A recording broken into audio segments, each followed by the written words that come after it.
Ciao a tutti, come state? Spero che stiate bene. Mi chiamo Marina e sono una brasiliana innamorata dell'Italia e della lingua italiana. Nel video di oggi vorrei condividere con voi alcune espressioni che ho imparato di recente dai madrelingua perché penso che potrebbero esservi utili per parlare l'italiano in modo più naturale e più fluente, ecco.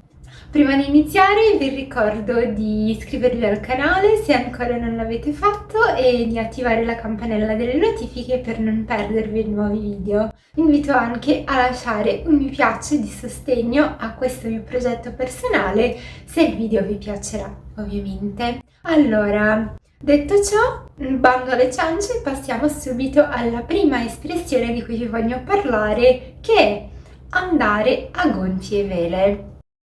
L'ho sentita per la prima volta sul canale di Matteo Fumagalli. Per chi non lo sapesse, Matteo Fumagalli è uno youtuber, un booktuber molto conosciuto. Il suo canale è importante, direi, ha tanti follower e Matteo è davvero costante, pubblica un nuovo video ogni giorno e mi piace molto il suo stile, ha un umore un po', non lo so, ironico. Mi piace molto il modo in cui parla di libri, ma sul suo canale troverete anche altri video, ad esempio video su film, serie TV, e la mia preferita è la rubrica Fuma Cupido.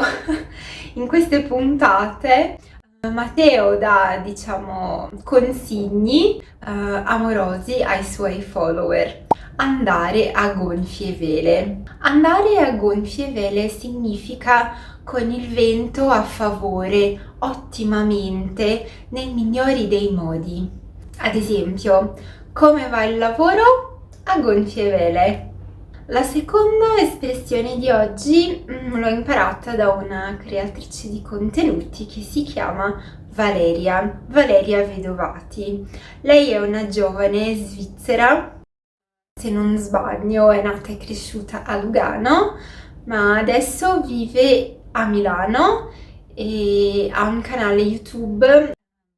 Sul suo canale troverete vlog di viaggio, vlog, lei condivide un po' della sua quotidianità, un po' della sua vita, delle sue esperienze.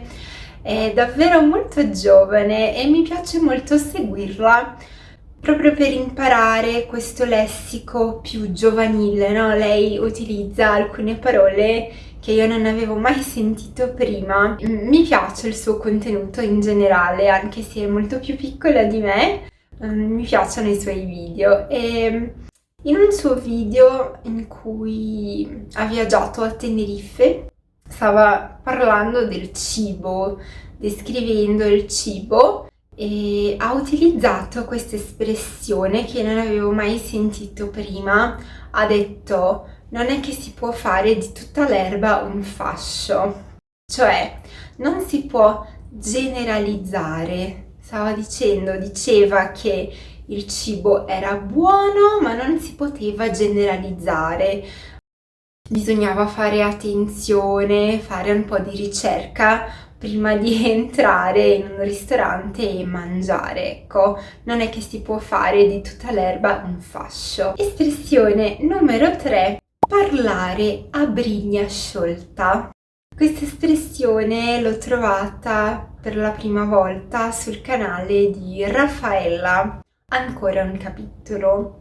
Anche Raffaella è una booktuber, parla di libri, i suoi video mi fanno sempre molta compagnia e a lei piacciono i gialli, è una lettrice di Agatha Christie ad esempio, quindi mi piace molto guardare le sue recensioni e vi lascio qui da qualche parte il suo canale, potrete leggere questa espressione fin dall'inizio. Qui parliamo di libri a briglia sciolta e questa espressione mi incuriosiva parecchio perché non l'avevo mai sentita prima e significa semplicemente parlare sfrenatamente, parlare a ruota libera, no?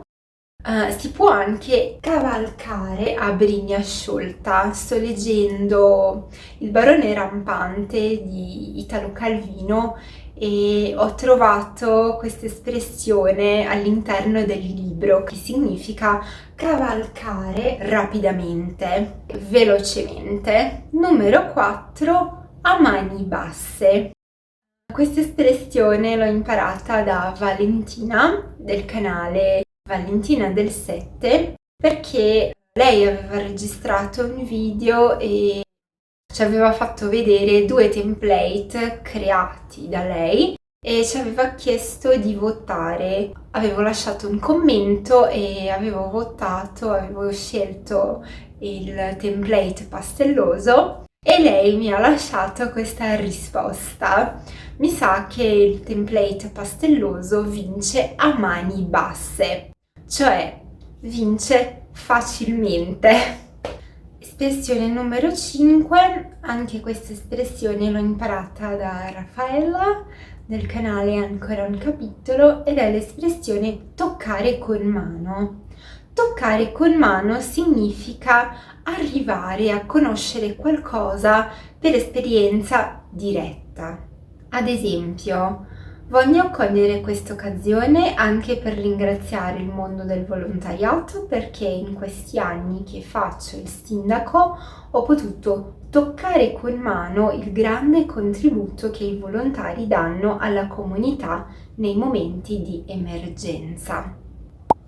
Espressione numero 6. Essere sulla stessa lunghezza d'onda. Essere sulla stessa lunghezza d'onda significa essere in perfetto accordo, con comunanza di pensieri, interessi, sentimenti. Ad esempio, ci siamo subito accorti di essere sulla stessa lunghezza d'onda. Espressione numero 7. Un cane che si morde la coda. Questo modo di dire, questa frase l'ho sentita per la prima volta sul canale di Pierluigi Rizzo, di Vo a prendere italiano, e di recente anche Valentina del 7 ha utilizzato questa espressione in un suo video. Essere un cane che si morde la coda. E questa espressione viene utilizzata in senso figurato per riferirsi a un problema senza via d'uscita, un circolo vizioso. Espressione numero 8, di pari passo. Significa con la stessa andatura, ad esempio camminare di pari passo, cioè camminare parallelamente, camminare insieme. Ad esempio, i progetti procedono di pari passo. Espressione numero 9, né carne né pesce. Ho letto il nuovo libro di Sally Rooney, Dove sei mondo bello, e sinceramente non mi è sembrato né carne né pesce. Cioè, secondo me, il libro non ha caratteristiche ben definite. L'ultima espressione di questo video è né caldo né freddo.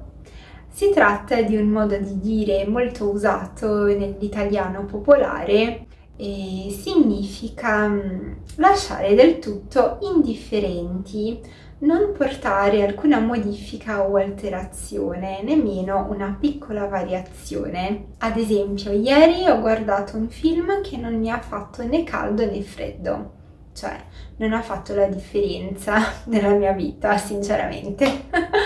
Ok, questo è quanto per il video di oggi. Spero che questo video possa esservi utile in qualche modo, spero di avervi fatto un po' di compagnia. Fatemi sapere se conoscevate già queste espressioni oppure no e come procedono gli studi. Io vi auguro buono studio, buon inizio settimana e noi ci vediamo super presto qui sul canale. Ciao!